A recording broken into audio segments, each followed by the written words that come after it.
गांदरबल में लोगों ने कुछ दिनों पहले आके कहा था कि यहाँ पे कुछ मसाइल है, उनके बारे में बात करने की ज़रूरत है। लोकल्स कुछ इश्यूज के बारे में बात करना चाहते हैं और उन इश्यूज को एडमिनिस्ट्रेशन के साथ उठाने की ज़रूरत है। तो इनके इनविटेशन पे अपनी जिम्मेदारी समझते हुए इनके सामने आया हूँ बात करने के लिए। देखते कि इश्यूज क्या है जिनको एडमिनिस्ट्रेशन के साथ उठाने की जरूरत है, कौन से इश्यूज कहाँ किस लेवल पे उठाने की जरूरत है। अगर सेंट्रल लेवल पे कोई इशू है, सेंट्रल गवर्नमेंट के लेवल पे कोई इशू है, वो उठाएंगे। अगर लोकल लेवल पे किसी इशू के बारे में कोई काम किया जा सकता है तो वो उठाएंगे। तो यहाँ पे इसी हवाले से आया था। एक रूटीन इंटरेक्शन अभी सोहरा में भी हुई थी।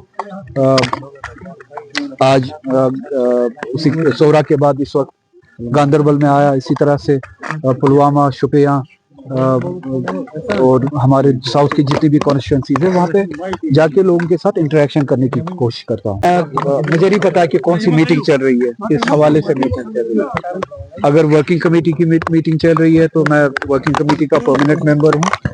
2002 से लेके आज तक पहली बार हुआ है कि मुझे इस मीटिंग का इन्विटेशन नहीं मिला है। अगर वर्किंग कमेटी की मीटिंग चल रही है, मैंने आप ही दोस्तों के जरिए सुना कि कोई मीटिंग चल रही है। किसी पार्टी से दूरी बनाई है ना, किसी पार्टी को बनाने के लिए कोई बात की है। मेरी नेशनल कॉन्फ्रेंस के साथ, इस तंजीम के साथ एक बात पे डिसएग्रीमेंट होती है।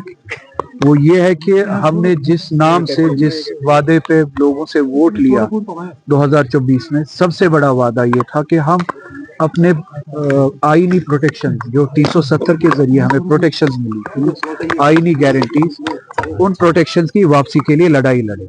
और मैंडेट का सबसे बड़ी वजह वही, हमारे पॉलिटिकल एजेंडा पे हम काम करें। हम मुल्क में अलाइज ढूंढेंगे जिनके जरिए हम एक फोर्स बना सकते हैं कि हम अपनी प्रोटेक्शंस को वापस हासिल करें, आईनी गारंटीज को वापस हासिल कर सकें। हमारे पॉलिटिकल एजेंडा में पॉलिटिकल प्रिजनर्स है, हमारे वोट हमें उस नाम पे मिला था। हमारे पॉलिटिकल एजेंडा में जिस नाम पे हमने वोट लिया था लोगों से, उसमें जितने भी सारे एजेंडास थे उन पे हमने काम करना है, उस वादे पे पूरा उतरना है। हम बीजेपी की लैंग्वेज इस्तेमाल नहीं कर सकते हैं वोट लेने के बाद।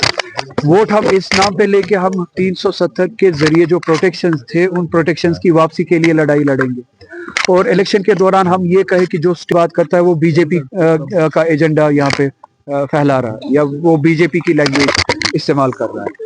और इलेक्शन में कामयाबी के बाद हम वही लैंग्वेज यूज करें जो बीजेपी यूज करती थी कि हमारी लड़ाई स्टेटहुड की 370 के प्रोटेक्शन की नहीं है।